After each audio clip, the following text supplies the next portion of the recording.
સુરતના શહેરી વિસ્તારથી થોડે દૂર ખજોડ ખાતે આવેલ કચરાના મોટા ઢગલામાં હાલ ફરી એકવાર આગ લાગી હોવાની ઘટના સામે આવી છે. ડમ્પિંગ યાર્ડમાં ભીષણ આગ લાગતા આકાશમાં દૂર દૂર સુધી કાળા ધુમાડાના ગોટે ગોટા જોવા મળી રહ્યા છે, જેના કારણે આકાશમાં કાળા દિબાંગ વાદળો છવાયા છે.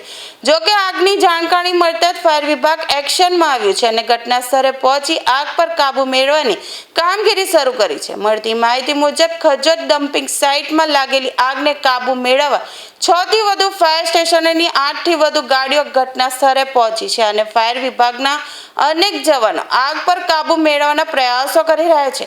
ફાયર કર્મીઓ સતત પાણીનો મારો ચલાવી રહ્યા છે. જોકે કચરાના ઢગમાં આગ લાગેલી હોવાની આગ વિકરાળ સ્વરૂપ ધારણ કરી રહી છે. નોંધનીય છે કે થોડા દિવસ પહેલા પણ આ ખજોદ ડમ્પિંગ સાઇટમાં આગ લાગી હતી. આ વર્ષે ફેબ્રુઆરી મહિનાની શરૂઆતમાં આ કચરાના ઢગલામાં આગ ચાલી હતી, જે સતત 3 થી 4 દિવસ ચાલ્યા બાદ કાબૂમાં આવી હતી અને તે સમયે આ મુદ્દે રાજકારણ પણ ગરમાયું હતું. ત્યારે હાલ ફરી એકવાર આ ડમ્પિંગ સાઇટમાં આગ લાગતા ઘટના ચર્ચાનો વિષય બન્યો છે. આપ જોશો કે ગયા મહિના ફેબ્રુઆરી મહિનામાં આગ લાગી અને ફરી આજે પછી ફરીથી આગ લાગી છે. આગ લાગવાનું કારણ હજુ બી અકબંધ છે. તમે જોશો કે સુરત મહાનગરપાલિકાને સોલિડ વેસ્ટ મેનેજમેન્ટના નિકાલ માટે અને છેલ્લા 3 વર્ષથી તમે જોશો કે આપણે સુરત શહેરનો અવ્વલ નંબર આવે છે કચરાના નિકાલમાં, પરંતુ જમીની હકીકત કંઈ પણ વિપરીત છે.